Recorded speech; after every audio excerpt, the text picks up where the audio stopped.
Willis was born into slavery in Maryland and escaped and became one of the nation's most influential voices for abolition and civil rights. House leaders say that the renaming recognizes his enduring impact on American democracy. Good Day Chicago at 6 starts now. Now at 6, Chicago police connect 2 deadly carjackings. We are live with what we're hearing from the victims. The FBI is testing new DNA evidence found right near the home of Nancy Guthrie. We will take you live to Arizona to break down the latest findings so far. And a Chicago teen who made national headlines while fighting for her father's release from ICE custody has died. We look at the legacy that she leaves behind. And taking a live look outside this morning, we could hit a record high today. Another sign that Woodstock Willie was correct and that spring is on its way early this year. As we say good morning, Monday morning, everybody. I'm Anthony Ponce. We thank you for joining us. And I'm Gabriela Primas. You know, you seem to bring up that little fuzzy guy a lot, Anthony. Are you guys good friends? We are. Well, now you are, I guess. Woodstock Willie, Mike. I mean, there's no comparison. He's a wizard, this year. huh? Pretty much ever since Woodstock Willie spoke, we've enjoyed an incredible run of weather around here. We've strung together several days of 50 plus. Yesterday it hit 60. The only issue out there, similar to yesterday, we do have fog. In fact, a dense fog advisory is up for a big portion of Chicagoland. It includes southern Cook County, DuPage County, Kane County, and Point South, all of you in northwest Indiana. This will be in effect for another 3 hours. Visibilities are quite low. Take a look at some of these numbers. Quarter mile or less showing up at Joliet, Valparaiso, LaSalle, Peru, and Morris. Not too bad at the big airports, but you know, it might be some delays there, so call ahead. We're headed for a record high today. I'll show you where highs are going to be today in just a little bit, but right now let's see if this fog causing any issues on the roads. Gabrielle? You know, Mike, I'm still seeing that fog over in northwest Indiana. I was just looking at some of the traffic cameras. Luckily, no incidents on the Indiana side, but on the Illinois side, we do have 2 crashes to talk about. One is over on the inbound side of the Bishop Ford at 159th. It's just over on the right shoulder. Might be partially blocking the right lane as they clean that up. And then still talking about this tanker truck that's in the ditch. It's on the northbound side of I-57 at I-80. A right lane is blocked there, both in the southern portions of our, expressways here where we're seeing some of that fog. So please be careful. You're okay, though, if you're on the north side. You're at 25 minutes on the Kennedy from O'Hare to downtown. Still under that on the Eisenhower and on the Stevenson. Still under 20 minutes on the Dan Ryan from 95th to the Burn interchange. Okay, Gabby, thank you. Chicago police are still searching for the men responsible for 2 deadly carjackings that happened last week. And one of the victims was remembered over the weekend at a candlelight vigil. Roseanne is live with more. Hey, Roseanne. Yes, this 22-year-old victim, we're told, was a bright, talented young man who attended City College while working at several Chicago restaurants. Over the weekend, with pictures, posters, and flowers, family and loved ones gathered to remember 22-year-old Darwin Tirado. He was killed in that carjacking in the early morning hours of February 11th while he sat in his car in the 700 block of West Waveland. Now, 2 men, police say, approached with firearms and demanded the car and other belongings before opening fire. Another 38-year-old who was with Tirado was not hurt. Tirado worked for Chicago chef Art Smith, who employed both Tirado and his mother. He spoke about the loss at that vigil. Very remarkable young man, way too young for something this horrible to happen to. You know, like I said, his mom, she just incredible. I mean, she's been with me since the very beginning. And I love her dearly, and I love her family. And I hope that, that tonight, in this very solemn occasion, that we do find justice for Darwin. Yeah. In fact, Smith said that he really felt like Tirado was part of his family. Now, police say about an hour after Tirado was gunned down, the same 2 suspects in Tirado's car were responsible for another deadly carjacking in the Bronzeville neighborhood at 37th and Lake Park Avenue.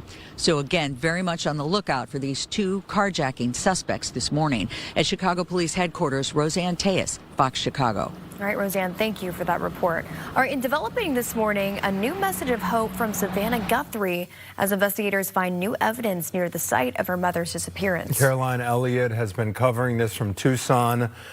She joins us live this morning with where the investigation now stands. Caroline, good morning. It is never too late to do the right thing. A newly shared video to social media, Savannah Guthrie says her family has not lost any hope as the search for her 84-year-old mom enters its third week. We believe in the essential goodness of every human being, and it's never too late. The FBI says DNA has been recovered from a glove found about 2 miles from Nancy's Tucson home. The agency says it appears to look like the one worn by the suspect captured on surveillance video outside the home. DNA is not like a TV show where you get the results within no time and you figure out who did it by the end of the show. DNA is it takes time. If the DNA is a match, it could help investigators identify the individual described as a man between 5'9" and 5'10" with an average build. Officers will receive leads. They're going to, beat those down to their ultimate end. Investigators are still going through tens of thousands of tips and potential evidence after conducting multiple late-night searches over the weekend with no arrests. Pima County Sheriff Chris Nanos says more operations are expected in the coming days. Okay, our thanks to Caroline Elliott for that report from Tucson, Arizona.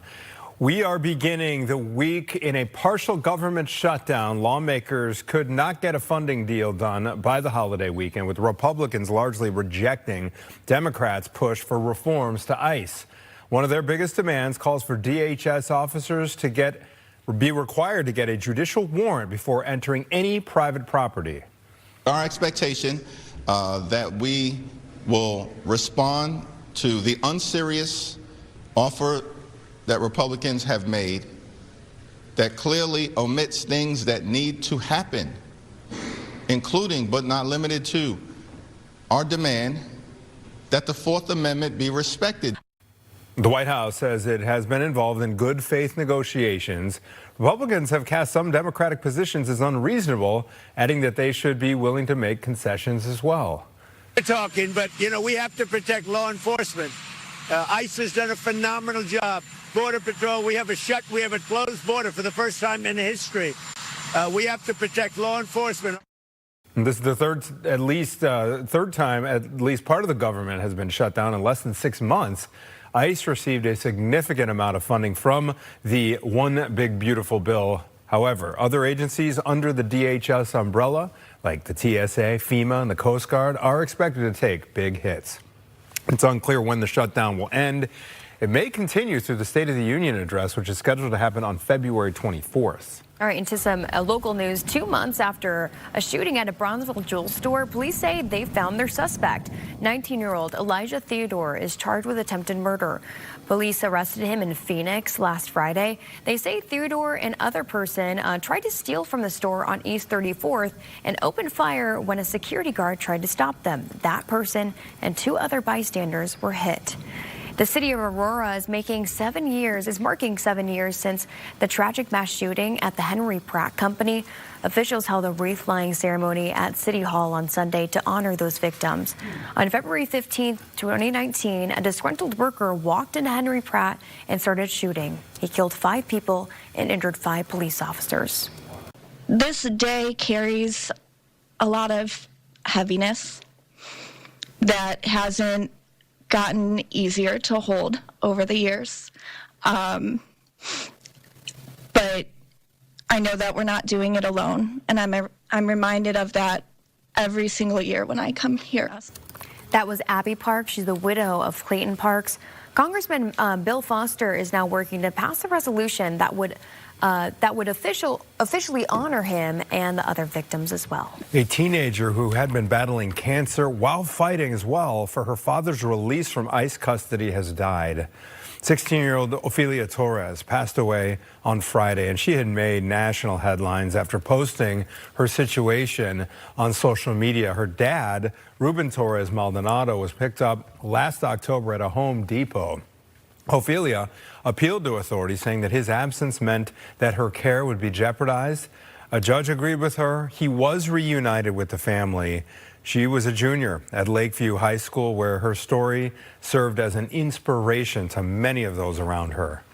She somehow found the strength to be able to speak for her dad, who couldn't speak for himself. So I really admire her tenacity, her courage, her selflessness, her ability to put her own physical pain to the side to speak up for her dad. And 3 days before Ophelia's death, she attended a hearing where her father won several protections, making it possible for him to pursue permanent residence here in the U.S. Governor J.B. Pritzker will deliver his State of the State address on Wednesday. He's expected to talk about the state's $2.2 billion budget gap, as well as the impact President Donald Trump is having on Illinois during his second term. Pritzker is running for a third term, but is also viewed as a possible contender for 2028. Speaking of races, the Illinois primary is a little over a month away. Yeah, and this week, our political reporter Paris Schutz is going to be hosting a series of debates with the candidates competing in the biggest races. So we're talking about today, where it'll be the Democratic candidates for Dick Durbin, soon to be open Senate seat. Among those running for that seat, Congresswoman Robin Kelly, Congressman Raja Krishnamurthy, and Lieutenant Governor Juliana Stratton. That debate begins tonight at 6 o'clock right here on Fox Chicago. And we have everything you need to know in a single place on our website related to the local elections. Just head to fox32chicago.com/election. That'll be great. Yes, Paris. Mike Kaplan joins us with also some great news on the weather front. Yesterday was spectacular. 60 degrees. It'll be even warmer than that. But we do have fog out there. I'm wondering if I could throw our director, Nick, a curveball here and get that shed camera shot up there, because look at that sky. Wow. That is spectacular out there. We're about 35 minutes or so away from the sun coming up, but the sky is just lit up gorgeous there. Some of you, however, not seeing that because we're dealing with fog in a few spots. Not too bad in the city. But fire up that barbecue. If you've been, it's too cold, I don't want to grill out there. At our house, we don't care what the temperature is. I know some of you are like that. But if you've been afraid to get the grill fired up this week, do it. False spring. We Chicagoans know what that means. It lives on. 4 more days of 50-plus, 2 of which, including today, are going to be 60s. Light rain is possible Tuesday night and Wednesday early morning, and again Thursday late afternoon and night. It will turn briefly colder over the weekend. Briefly. This is not a long duration cool off. It's 38 right now. South-southwest winds at 6. Not much of a wind chill to be worried about out there. We got 39 at Midway, 35 at Woodstock and Aurora, 41 already at LaSalle, Peru, 33 at Valparaiso. But we do have that dense fog advisory in effect for most of Chicagoland. Does not include the city and the immediate metro area, but everywhere else, 9 o'clock expiration there. And you look at some of the visibility numbers and where the shading is where the visibility is at its poorest. Morris, for example, and Aurora down to a quarter mile. Back to you, Gabriella. Anthony? Thank you, Mike. All right, this is interesting. Could Chicago police benefit from more civilian officers? Well, why a new report suggests hiring hundreds of them. And today is the last day of the Bears coat drive. The Bears, along with Jewel Osco and the Salvation Army, along with Sherway Movers, they're asking for help keeping folks warm. So here's your last day. Dig them out of the closet, everybody. Drop those old coats off at participating Jewel Osco locations. You can find more info online at chicagobears.com/coat drive.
Welcome back. The time now is 6:15. Here are some of the top stories we're following this morning. Chicago police have connected 2 deadly carjackings to the same individual or individuals. On February 11th, police say 2 men shot 22-year-old Darwin Tirado right near Waveland and Halstead in the Lakeview neighborhood. Then an hour later, police believe those same men stole his car, used it in another deadly carjacking down in Bronzeville. Those men are still on the run.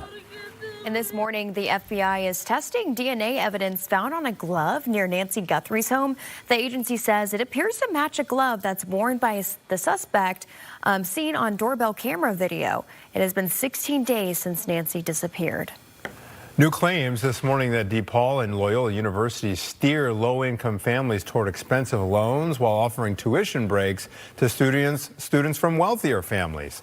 The schools are among 41 private and public institutions named in the report by progressive think tank New America. It claims the schools are giving Pell recipients Federal Plus loans that they can't afford to pay back. Now, this is interesting. A new study says the Chicago Police Department should hire more civilians to ease staffing problems.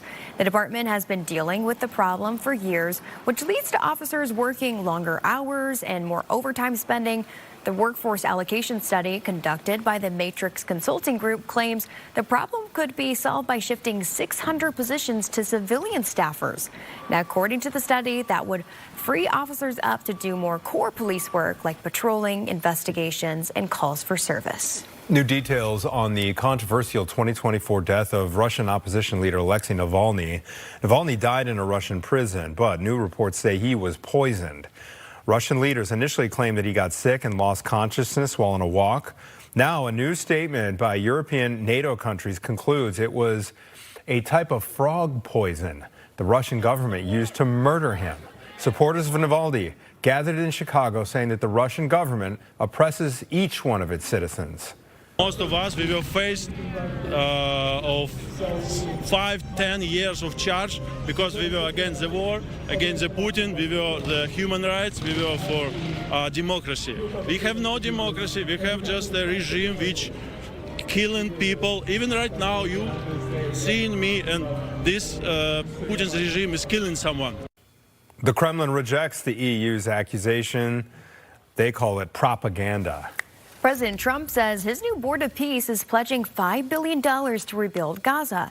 The money would also reportedly commit thousands of personnel to international stabilization and police forces in the war-torn territory.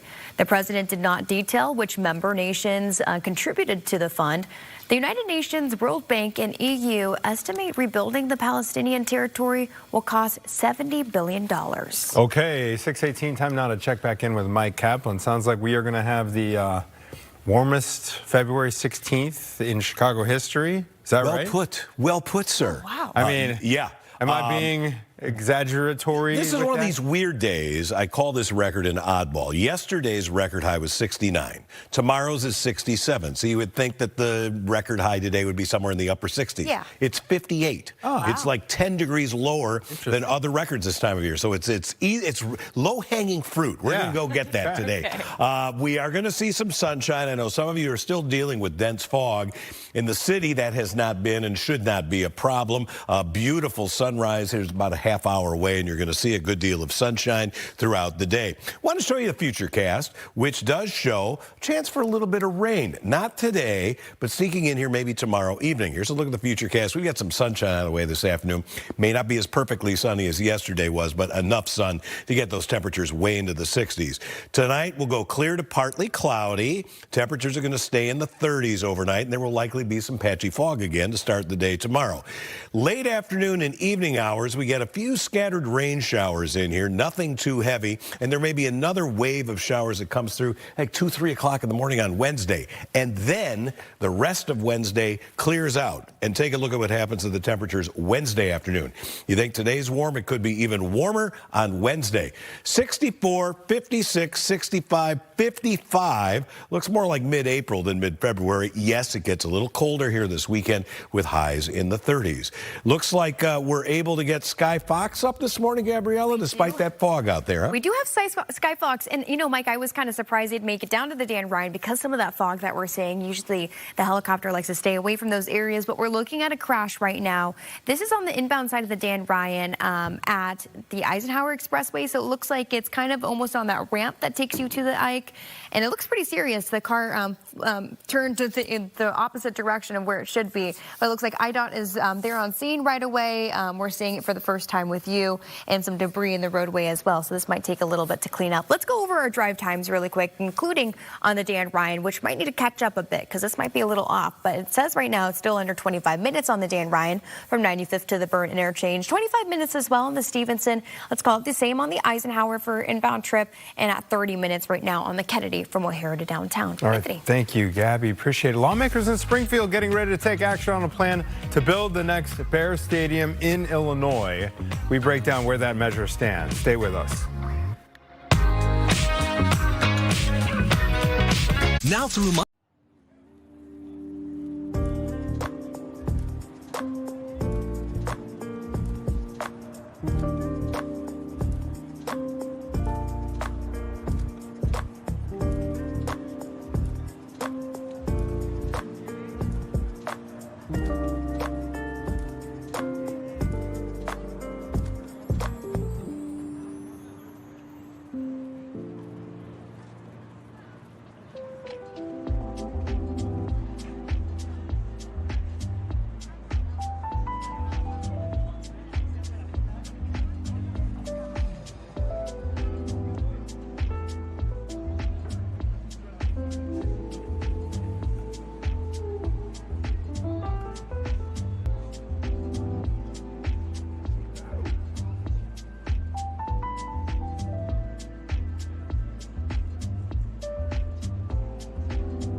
only at Ashley. Welcome back. A bill to keep the Bears' next stadium in Illinois is up for its first hearing this week. If passed, the legislation would help build a stadium in Arlington Heights. The measure provides financing for infrastructure and the so-called pilot bill that would give the Bears and other major developers the ability to negotiate property tax rates. Last week, Governor Pritzker sounded optimistic about the direction of the talks. A lot of discussion, a lot of ongoing conversation with the Bears, and indeed, frankly, progress that's been made. So I'm pleased about that. But, you know, I'm going to let the Bears talk about what it is that they want to get done and how they want to get it done. A plan to move the Arlington Heights project forward has ramped up since the Bears floated a possible move to Northwest Indiana. A hearing on the bill is set for Thursday. Meantime, the clock is ticking for Indiana lawmakers to finalize their agreement for a stadium. The Senate passed a measure that would create the Northwest Indiana Stadium Authority, excuse me, which would be responsible for planning and financing this project. But it has yet to move through the Indiana State House, so they can get it on the governor's desk by the end of this month. House lawmakers in Indiana have passed a bill that lets local and state police enforce federal immigration laws. The Chicago Tribune reports the bill sets up the Department of Correction to train sheriffs on how to cooperate with the feds. The bill also allows the Attorney General to sue any government agency, school, or jail that doesn't comply. A new report claims that DePaul and Loyola universities are steering low-income families toward expensive loans while offering tuition breaks to students from wealthier families. The schools are among 41 private and public institutions that are allegedly engaging in this kind of practice. According to progressive think tank New America, claims a high percentage of lower income families are taking out loans that they can't afford to pay back, sometimes amounting to more than their annual earnings. The report focuses on federal Parent Plus loans, which can be taken out for the total cost of attendance. But the report argues that their high fixed interest rates and origination fees are not designed for lower income families. The report broke down the data at Loyola. About 48% of PLUS loan borrowers were parents of Pell Grant recipients, and the average amount owed was around $46,400. Meantime, at DePaul, about 53% of PLUS borrowers were parents of Pell recipients.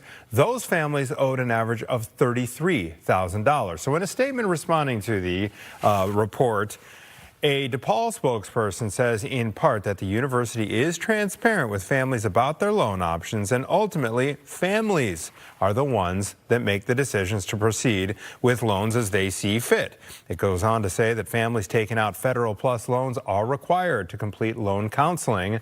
We also reached out to Loyola University. We have yet to hear back. Mike? When all is said and done, we will have strung together 7 consecutive days of 50 plus, 3 of which will be 60 plus, and 1 is going to be a record high. Today, I've got the forecast coming up.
All right, it is 6:30. We appreciate you starting off your Monday morning with us. Here are some of the top stories we are following this morning. Another government shutdown is putting dozens of workers in limbo. We're live following the impact at our airports. Plus, what the FBI is saying about new DNA evidence that was discovered right near the home of Nancy Guthrie. In an arrest months in the making, what we're learning about a 19-year-old now charged in a mass shooting at a local jewel store. All right, we'll get to those stories in just a moment. But first, here's another view of the sunrise. So nice. Mike, it is going to be just ridiculously nice today, isn't it? We deserve it. We've got to get past the fog. It's in some areas, especially away from downtown. So far, Midway and O'Hare are doing okay in the visibility department. Let's go take a look at the skyline, though. Looking beautiful. We've got sunrise coming up here in about 20 minutes, and you're going to see a fair amount of sunshine. Maybe not as perfectly sunny as what we had yesterday, but still pretty sunny with some high clouds out there. There is a dense fog advisory in effect, though, for the majority of Chicagoland until 9 o'clock, another couple of hours or so. Does not include the city, northern suburbs, or Lake and McHenry County. Everywhere else, including in northwest Indiana, you've got that dense fog advisory. And indeed, visibilities are pretty low. Take a look at some of these numbers that are a quarter mile or less. Joliet, Aurora, Morris, doing a little better at LaSalle, Prue. And I think in general, visibilities are going to be coming up here over the next couple of hours. And then it's sunny and record-crushing warmth on the way. Gabriella Primus is going to give us an update here. You know, I would think with schools being closed, hopefully less traffic. You know, I'm hoping so too, Mike. Although there on the Dan Ryan, you see that drive time has kind of changed colors. That indicates more traffic that we have, and it's because of that two-car crash. So Skyfox had to land, by the way, but they did show us just the beginning stages of IDOT cleaning up that crash on the inbound side of the Dan Ryan. It's a ramp to the Eisenhower and Ida B. Wells, and actually now it's seems like it's temporary closure of that ramp while IDOT is cleaning up, so that that is closed to go to the Eisenhower. Also, there's fog in our area, so be aware of that, especially over in northwest Indiana and some of our far southern portion of our viewing area. You could take a look at these drive times around, or under 30 minutes still on the Dan Ryan from 95th to the Byrne interchange, under 30 as well on the Stevenson, Eisenhower, and on the Kennedy. All right, switching gears here. 2 months after a shooting at a Bronzeville jewel store, police say they found their suspect. 19-year-old Elijah Theodore is charged with attempted murder. Police arrested him in Phoenix last Friday. They say Theodore and another person tried to steal from the store on East 34th and opened fire when a security guard tried to stop them. That person and 2 other bystanders were hit. The city of Aurora is marking 7 years since a tragic mass shooting at the Henry Pratt Company. Officials held a wreath-laying ceremony at City Hall on Sunday to honor those victims. On February 15, 2019, a disgruntled worker walked into Henry Pratt and started shooting. He killed 5 people and injured 5 police officers. This day carries a lot of heaviness that hasn't gotten easier to hold over the years. But I know that we're not doing it alone, and I'm reminded of that every single year when I come here. And that was Abby Park. She's the widow of Clayton Parks. Congressman Bill Foster is now working to pass a resolution that would officially honor him and the other victims as well. There are new details in the search for Nancy Guthrie. Brian Jackson joins us here in studio with the new DNA evidence under investigation this morning. Brian? The FBI now says that a glove with DNA was found near Nancy Guthrie's home, and it appears to match the one that was worn by that suspect on her doorbell camera video. The agency is now testing the glove for any potential matches. It has been 16 days since Nancy's disappearance. Police have not made any arrests, but over the weekend they detained at least 4 people, were questioned and later released. In a new video posted on social media, Savannah Guthrie made another plea for her mother's safe return.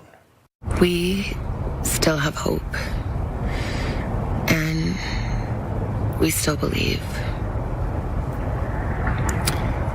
And I wanted to say to whoever has her or knows where she is that it's never too late. It is never too late to do the right thing. The FBI has doubled its reward for information that could lead to an arrest. It is now at $100,000. Anthony? Okay, thank you, Brian. We are beginning the week in a partial government shutdown. Lawmakers could not get a funding deal done by the holiday weekend. Republicans largely rejecting Democrats' push for reforms to ICE. One of their biggest demands is calls for DHS officers to have to get a judicial warrant before entering private property. Our expectation that we will respond to the unserious offer that Republicans have made that clearly omits things that need to happen, including but not limited to our demand that the Fourth Amendment be respected. The White House says it's been involved in good faith negotiations. Republicans have cast some Democratic positions as unreasonable, adding that they should be willing to make concessions. Talking, but we have to protect law enforcement. ICE has done a phenomenal job. Border Patrol, we have a closed border for the first time in history. We have to protect law enforcement. This is the third time at least part of the government has shut down in less than 6 months. ICE received a significant amount of funding from Donald Trump's One Big Beautiful Bill, but other agencies under the DHS umbrella like TSA, FEMA, and the Coast Guard are expected to take big hits. And it's unclear when the shutdown will end. It may continue through the State of the Union address, which is scheduled to happen on February 24th. And that is hitting, guess what? Air travel, especially hard now during this long holiday weekend. Saquon joins us live at O'Hare International. Good morning to you, Say.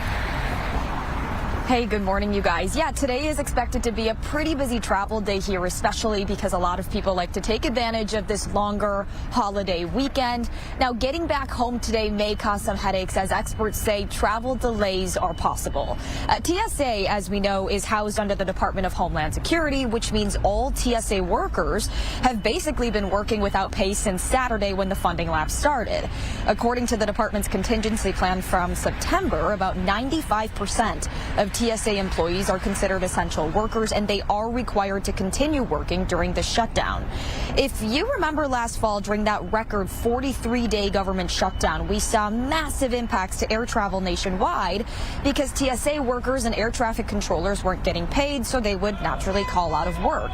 But unlike TSA, air traffic controllers fall under the Federal Aviation Administration, which is part of the Department of Transportation, not Homeland Security. Therefore, while flight delays are expected during this partial shutdown, air traffic controllers are still able to work while getting paid. Here at O'Hare, we are seeing about 70 delays and 20 cancellations. That is, again, from 3 a.m. to 7 a.m. We'll see how those numbers change as the morning progresses, of course, but this could continue and, in fact, get worse as long as this government shutdown continues. Guys? All right, Say, thank you very much for that report. We are looking toward record temperatures for February 16th today, Gabby. You know, it's funny. I was on a flight yesterday, and the pilot had made the announcement of what the temperature was in Chicago. We were coming from Florida, and everyone started cheering because they were happy to hear that everything was 60 degrees here. Yeah, hey, that's a good. Still looking okay as well. Good way to come back from Florida. I'm guessing the temperatures are kind of comparable. You know what? It was like 80 degrees there. Okay. So, all right. We still can't. But I heard that it was actually pretty cold there last week. Now we just need to get through this fog, Mike, and we're sunshine ahead. That's the issue out there right now. We do have some dense fog out there, especially away from downtown, but I just saw Midway's visibility has dropped a little bit to 2.5 miles. The visibility should be improving here in the next couple of hours, and then partly sunny skies, not as perfectly sunny as yesterday, but we are headed for the mid-60s today, crushing the record set back in 1921, which is only 58 degrees. So unseasonable warmth continues unabated here for the next several days. Tonight will be clear to partly cloudy. Tomorrow is going to be a little bit less warm than today, and that would especially be the case far north and near the lakefront, where temperatures will probably drop off into the mid to upper 40s, but inland locations mid and upper 50s once again. Late tomorrow afternoon and more so tomorrow night, we get a few showers. Rain, not snow, rain, and then we could get another secondary wave of perhaps heavier showers. Could even be some thunder in here during the wee hours of the morning Wednesday. This is out of here by daybreak Wednesday, and then temperatures are going up again. I think Wednesday could be even warmer than today. Mid-60s both days. It is 6:40 exactly. We'll be right back with more of Good Day after this.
Primary debate.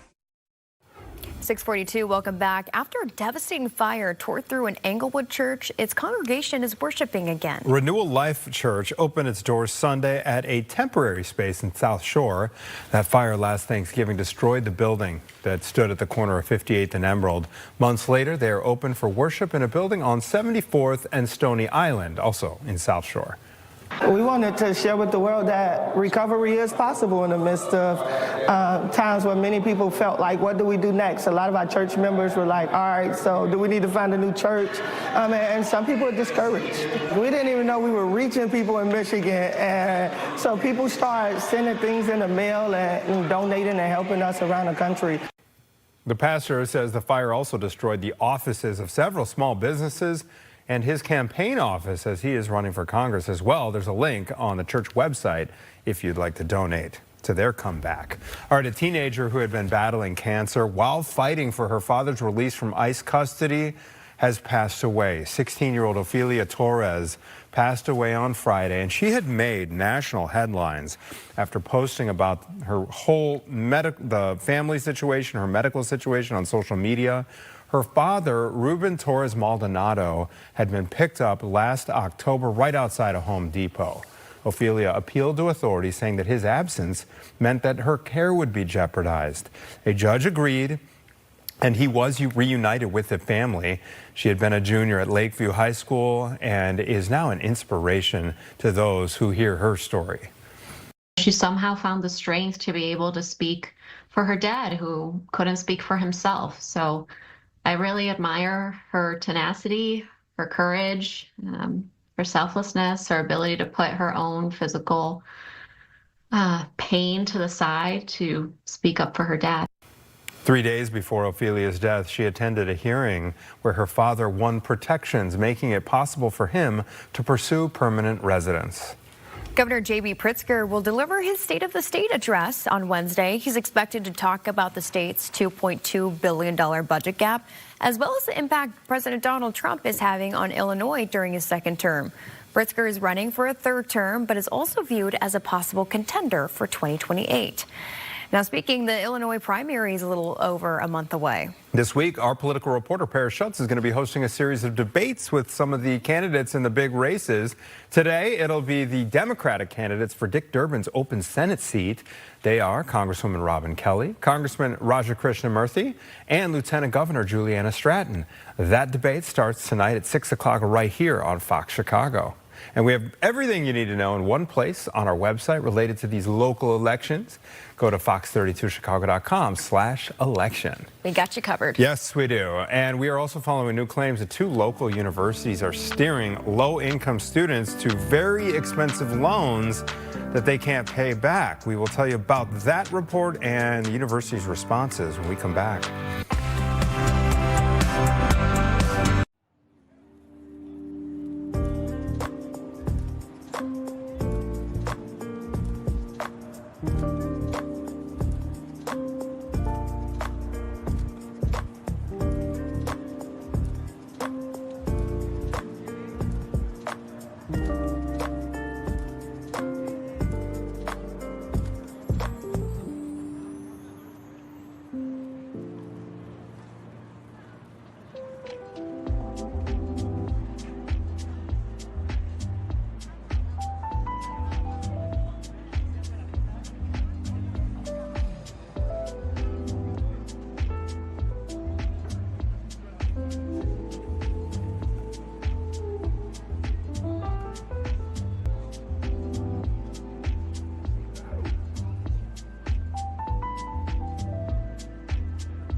local.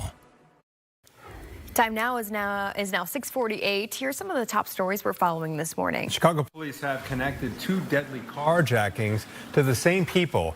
On February 11th, police say 2 men shot 22-year-old Darwin Tirado right near Waveland and Halstead in Lakeview. And then an hour later, police believe the men who stole his car used it in another deadly carjacking in Bronzeville. Those men are still on the run. This morning, the FBI is testing DNA evidence found on a glove near Nancy Guthrie's home. The agency says it appears to match a glove worn by the suspect seen on a doorbell camera video. It has been 16 days since Nancy disappeared. A deadlock in Washington is once again disrupting federal operations. Democrats and Republicans once again blaming one another for failing to reach a deal to fund much of the Department of Homeland Security. And Democrats say the White House offer falls short on ICE oversight. The White House argues that Democrats should be willing to make concessions. A bill to keep the Bears' next stadium here in Illinois is up for its very first hearing this week. If passed, the legislation would help build a stadium in Arlington Heights. The measure provides financing for infrastructure and the so-called pilot bill that would give the Bears and other major developers the ability to negotiate property tax rates. Last week, Governor Pritzker sounded optimistic about the direction of talks. A lot of discussion, a lot of ongoing conversation with the Bears, and indeed, frankly, progress that's been made. So I'm pleased about that. But, I'm going to let the Bears talk about what it is that they want to get done and how they want to get it done. A plan to move the Arlington Heights project forward has ramped up since the Bears floated a possible move to Northwest Indiana. A hearing on the bill is set for Thursday. Meantime, the clock is ticking for lawmakers in Indiana to finalize an agreement for a stadium. The Senate passed a measure that would create the Northwest Indiana Stadium Authority, which would be responsible for planning and financing that project. But it has yet to move through the state house, so it can land on the governor's desk by the end of the month. Meanwhile, House lawmakers in Indiana have passed a bill that lets local and state police enforce federal immigration laws. The Chicago Tribune reports the bill sets up the Department of Correction to train sheriffs on how to cooperate with the feds. The bill also allows the Attorney General to sue any government agency, school, or jail that doesn't comply. A new report claims that DePaul and Loyola universities are steering low-income families toward expensive loans while offering tuition breaks to students from wealthier families. The schools are among 41 private and public institutions that are allegedly engaging in this practice, according to progressive think tank New America. It claims that a high percentage of lower-income families are taking out loans that they can't afford to pay back, sometimes amounting to more than their annual earnings. The report focuses on the federal Parent Plus loans, which can be taken out for the total cost of attendance. But the report argues that their high fixed interest rates and origination fees aren't designed for low-income families. The report broke down the data, and at Loyola, about 48% of PLUS loan borrowers were parents of Pell Grant recipients, and the average amount owed $46,400. Meantime, at DePaul, 53% of PLUS borrowers were the parents of Pell recipients. Those families owed an average of $33,000. Now, in a statement, a DePaul spokesperson says in part that the university is transparent with the families about their loan options, and ultimately, it is the families that make the decision to proceed with loans as they see fit. That statement goes on to say that the families taking out Federal Plus loans are required to complete loan counseling before signing. We also reached out to Loyola, but have not heard back. A group of people on a month-long rent strike in Rogers Park are now claiming that their landlord is retaliating against them. The tenants formed a union last year. They say the landlord purchased their buildings last year and immediately raised some rents by up to $800 per month. But the landlord says he's negotiated in good faith. Now the union says he's suing them for defamation and threatening to evict them. We are working class people. We are people that have lived in our neighborhood for 15, 20, and 30 years. Now our neighborhoods have been bought by a group of investors that are trying to evict us, and we simply do not agree. These are our neighborhoods, and no, we're not going to leave. We want fair contracts, and we want repairs done in our apartments, and that includes new appliances. The buildings house mostly Hispanic and Latino families. They say being evicted at this time during ICE activity is dangerous. 6:53, Mike Kaplan joins us. Mike, are we finally seeing some of that fog disappear around our area? In a few spots, yes, but it's still fairly widespread, Gabriella, and I know that we're going to stay on top of any traffic impacts that has, but I keep looking at these beautiful shots of the city, though, with that sun coming up. So here's where the dense fog advisory is in effect, and it's a big portion of Chicagoland. It does not include the city of Chicago, northern Cook County, Lake or McHenry County, but pretty much everywhere else. This will be in effect for another couple of hours, but to Gabby's point, there are some improvements showing up in the overall visibility, so this is going to be a short-lived issue. The rest of the day, we're going to be talking about the warmth. The record high today is only 58 degrees. We're easily going to zip past that thing. I think we'll hit 64 degrees. It's going to be the warmest day since I want to say it was November the 15th when we were 71 degrees. So 3 months. This is the warmest day in that period of time. Now, tomorrow, a little bit different, and there's more of a temperature spread. Near the lake and far north, not as warm. I still think we'll be in the mid-50s in the city, but a few spots could touch 60 tomorrow. The difference will be a northeast wind, and that's going to knock temperatures back just a little bit. And we have a couple of opportunities for precipitation this week, but it will be exclusively rain and not much. Tomorrow night into early Wednesday morning, like wee hours of the morning Wednesday, and then Wednesday afternoon, mid-60s easy. Thursday, we're going to have a couple of showers of rain with a high of 55 degrees. And then, yes, temperatures tail off this upcoming weekend. Nowhere near as warm as this weekend, but all signs are pointing to temperatures swinging back up well above normal next week. Gabriella is going to give us a look at the commute this morning. A little bit more red on a few of those roads. It does look like we're starting to maybe fill up a little bit, even on this President's Day. Mike, I'm still seeing a little bit of fog over on some of our traffic cameras, so be careful out there. Let's talk about our drive times here. At 30 minutes on the Kennedy from O'Hare to downtown. Under that on the Eisenhower, around 30 on the Stevenson for your inbound trip. On the inbound side of the Eisenhower, I should mention there's an accident reported and it has injuries reportedly. It's over at Damon Avenue, again on the inbound side of the Ike. And then 20 minutes on the Dan Ryan from 95th to the Burn interchange. One other crash to report, it's over on Dempster Street in the Des Plaines area. So Dempster is going to be blocked between I-294 and Potter, so you won't be able to use that exit from the northbound side of the Tri-State to Dempster right now. All right, thanks for the heads up on that. Gabby, appreciate it. We are coming up on 7 a.m. on your Monday morning. We have plenty more to get to right after this short break. Keep it right here.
Got junk.